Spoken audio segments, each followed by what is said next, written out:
Geek Out. To another episode of OUT GEEKED, and today we have another cool episode to talk about two sweet action figures, collector's items, whatever you want to call it. But this is our art. This is our style of art. This is what we do here: is unbox stuff, take it out, show it to you guys so you guys can make a decision and check your boxes to see if you guys want to get it. But before we go ahead and get into this episode, remember to subscribe, give us a thumbs up, and hit the notification bell so you do not miss another episode. Now, continuing on, this is my Captain America by the amazing Yamaguchi and Revoltech. Really cool figure. But before we do that and get into this figure, we're going to see what Mike got here. So, Mike, what do you got there? I have the Legacy United Magmatron. This is a reissue of the original Magmatron toy, but much more articulated and much more cartoon-accurate. Right here, I have Captain America, again, by Yamaguchi, the amazing Yamaguchi by Revoltech. Very first action figure that I have of Captain America. Go ahead and check out my unboxing to see all the little details that this figure came with. And also the stands, the heads, the different hand gestures that it has. We dive into that. But today we're going to talk about how I feel about this figure. And this is my review of this figure itself. So right out of the bat, very bulky figure. I mean, this guy probably benches 1,000 pounds, and probably squats another 1,000 pounds. Easily. Yeah, he's pretty bulky. Captain America, you know, out of Marvel. I honestly was not a very fan of G.I. Joes growing up or Captain America. But, you know, as time goes by and also he was introduced into the Marvel universe and all these movies, then everybody started liking him. Now, this figure itself is more retro. It's more of the old cartoons Captain America, not the actual, Marvel series at the movies type of figure. So this one is very bulky. The joints are really cool. You can actually move this arm, to the side and to the back to either get closer to the face for his salutation here, or further out, like if he was throwing, his famous shield, which is kind of like a boomerang. Yeah, he throws it, bounces back. Somehow it comes back to him. But really cool figure. The red, the white, the blue, very iconic. I like how you can actually put his shield on the back like that. It has like a little peg, that actually has another joint that you can actually bend it so that it gets closer to him. Okay. I don't know if you guys can see it very close right there, but it's there. His midsection on his torso actually bends very well. He can do crunches. He can probably outdo Batman on his crunches. Probably can. I can see that. I can see that.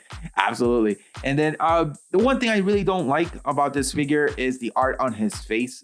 Very poorly designed, I think. The color looks like, I was talking to Mike and he said, it looks like he just finished eating some chocolate cake. Yeah, that's the one that ruins it for me. They could just not color the smirk or the mouth or whatever, and it would just been perfectly fine. Yeah, I don't know why they did that. I was very excited to have him there without his helmet. I'm not a very big fan of his helmet just because, the little ears or the little American wings. Yeah, the eagle wings. They should have been like the Flash, like sticking out. They're painted on. I don't really like too much Yeah.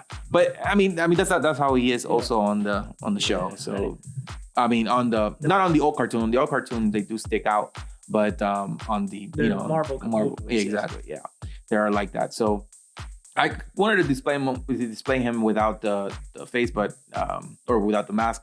But now with his face kind of awkward looking, I will put that mask back on. Because looking at it, you go directly to his chocolate stained mouth. Yeah, it just looks weird. So it's interesting how he has like his leg actually can bend this way. It's pretty interesting. His joint is like on the side instead of being like on his knee. But I guess he has the joint there and then on his knee, and he also has one. So interesting take on joints here compared to SH Figure Art. Again, he does have like his rib cage can move and his midsection can also move very easily. It reminds me, I used to have an old Spider-Man that used to do that. It was smaller than this. And actually, I believe the way that they do it is that there is a rubber band in between and then there's two hooks that supports it in here. So I believe that's how they do it. I don't want to find out. Yeah, let's not find out. This figure was about $90 on the Big Bad Toy Store online, and I got it there. Really cool take on his costume. He has some scales here on his shoulder pads and on his chest. Big bright star. His nice shield is very iconic. The metallic look gray on it or silver. Nice touch. Yeah, with the glossy paint of white and blue or red and blue. Sorry. So really cool figure. I like it. The only few things that I do not like is that it is pretty bulky guy, but that is the character. He is like the ultimate soldier. Yeah, he's definitely not the Chris Evans version in the movie, which is a lot more skinnier than this one. And then his chocolate face, stuck chocolate face. That's about it. But other than that, very cool figure. If you guys are like Captain America, this is probably a nice toy to have, a nice part of your collection of Captain America. I would go ahead and go get it. And were you a Team Iron Man or Team Captain America when Civil War came out? Hands down, Mr. Iron Man. Yeah, I was Iron Man just because Spider-Man wasn't in his team by default. And as a kid, I really didn't. I knew Captain America existed, but it wasn't very popular to you either. Yeah, no, not at all. Like I knew he was there, and until the Marvel movies brought him to like the more limelight, I started to look into the character. I'm still not a huge fan of him, but in the movies, Chris Evans, I think, did a decent job of portraying the character, and I think he was okay. But I was Team Iron Man, 100%. Yeah, I do not know why he was not that relevant to us. I mean, we were growing up, but yeah, Iron Man definitely was always on the radar for me. It was cool. I mean, he's just the iron suit and the multi-billionaire with the iron suit, and he's just a lot more cooler than the Boy Scout Captain America. But he has his positivities. He's willing to protect others, sacrifice himself to save many. Yeah, he's a cool character. Yeah, he's a cool character. Just not. Now these days he's super popular because the movies. But I think when growing up, you really didn't talk about Captain America growing up. Yeah, no. At least I didn't. Yeah, I know I didn't. I just knew he existed. Maybe the people that were fans of G.I. Joes did. I really wasn't. I was more into like the cars and. Yeah. And I'm sure people that grew up in the comics obviously knew Captain America before the movies came out. Yeah. So what do you got over there? I have the Legacy United Magmatron. This is a reissue of the original Magmatron, but just more cartoon accurate and much more articulation. Magmatron, some of you might know he is from the Japanese Beast Wars series. There are two shows, Beast Wars 2nd and Beast Wars Neo, which he's from. He is the Predacon leader of that show. He is a charismatic and level-headed leader, but it could be a savage warrior at the same time. His Optimus Primal, if you will, is Big Convoy. That's another toy I plan on getting, and we'll have a display here. He's made out of a Giganotosaurus, a Quetzalcoatlus, and a Plasmasaur, or Landsaurus, Skysaurus, or Seasaurus, respectively. That's what they were called. A lot easier to say. Oh, yeah, that's what they were called in the show. Yeah. And I like the toy. It was real cool. I had the Giga as a kid, and I bought it in a garage sale, and I was like, why can't this Transformer transform? Like, I could do it. I turned the legs and everything, and it's like, after a while, I realized like he's missing two pieces. He's two whole Transformers. Oh yeah, he's missing literally the Plasmasaur and the Quetzal. And to combine them, you need all three to combine to create Magmatron. The original toy came out in 1999 and then was released in 2000 to the States. And for some reason, they marketed him as a Maximal. He's definitely not a Maximal. He's definitely a Predacon. And the original toy still had the Predacon insignia. So it was kind of confusing people. Like, is he a Maximal? So this one got it right? Yeah, this one definitely got it right. He's a Predacon. In the box, he's a Predacon. But for some reason, when his toy came to the United States, they marketed him as a Maximal. But I love the toy. This was my top. When I was in BotCon, I was looking for this. I was like, if I see Magmatron, I'm going to buy him. I never had the full set. Only had one of them. Saw it for $110 on the stand. Bought it instantly. And you saw on our unboxing episode, I was really just happy to unbox it and finally get my hands on it. Love the toy. Came with some blast effects, which I left. And I have them displayed with other Transformers. Blast effects, if you get them, they look cool. It looks great on Magmatron. It looks great on my Transformers that I already have them on. But the toy itself, very articulating, much more articulating than the original. Easy to transform, not that hard, very bendable. Comes with his shield and sword. So very posable, very articulating. Earlier, I had to transform into his Chimera mode, which was the Giga, Quetzal, and then Lasmore, like into a dragon mode. We'll have it displayed on the side. That one took a while. I probably won't transform into the Chimera mode again. I'll typically have him in robot mode. Great toy, love it. I'll typically have him pose with my other Commander toy in a different shelf. He's too big for my Transformer shelf, actually.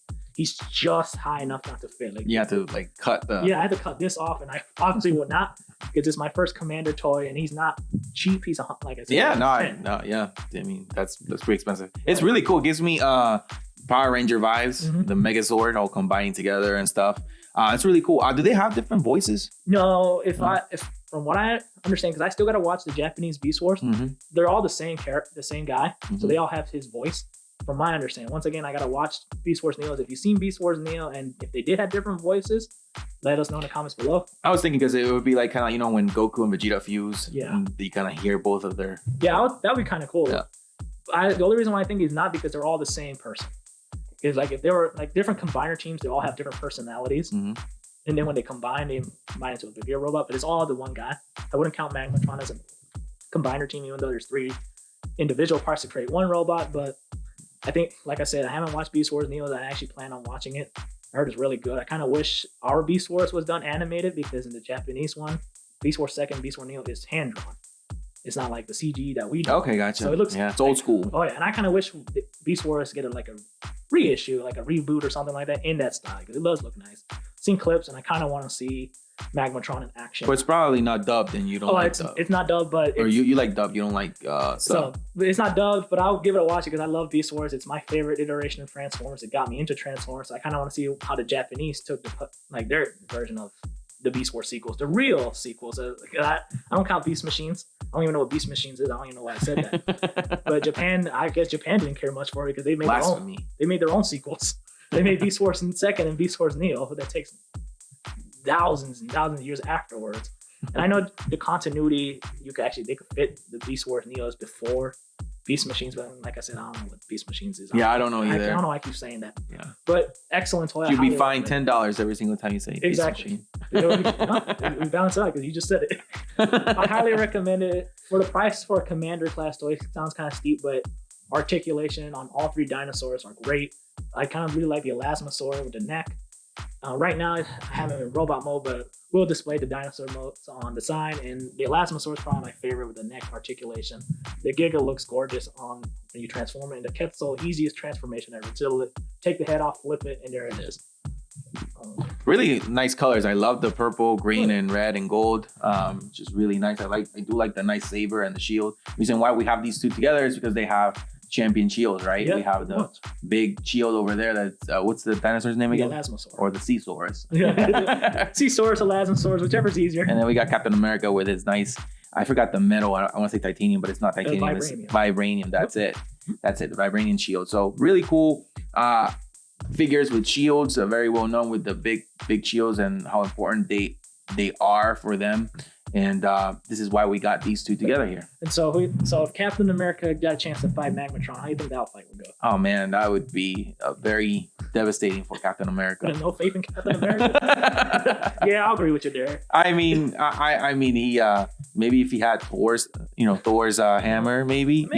But he is a super soldier. Maybe if he still bleeds, though. Yeah, he still bleeds, yeah. Yeah, fair enough. One bite from the Giga before they even transform to Magmatron fully, I don't think it'll last. Yeah, I don't think so. But I mean, his only shot would be if he does have Thor's hammer. Maybe he could put a nice dent into Magmatron there. Yeah, and then if we're gonna go with the movie continuity, Captain America is worthy to carry the hammer. So just in case somebody says in the comments, "Oh, you can't," he's not worthy. He is worthy. Yeah, obviously, he was. If you watch Endgame. But I would love to see these 2 fight. And I'm going to be biased. I'm going to say Magmatron win because I love me some Beast Wars. I haven't seen Beast Wars Neo, but I know he's pretty badass from what I read about him. But that does it for this episode. Thank you guys for watching. This is our style of art. Thank you guys for joining us again. Remember to subscribe, give us a thumbs up, hit the notification bell so you do not miss another episode of OUT GEEKED, and leave us a comment. Yeah, leave us in a comment below what you think about the Captain America toy. Did you grow up liking Captain America? Was he brand new to you like for us when the movies came out? Did you see the Japanese Beast Wars? Did you like it? Let me know. I'm definitely highly curious. I'm planning on watching it regardless. Did you like Magmatron in his show? Are you interested in getting a Commander? Let us know in the comments below. That's right. And always remember, geek out. So this is our style of... This is our style, our generation of art, would you say. You know how some people have art display in their house, statues, busts. We have these toys that we like to display.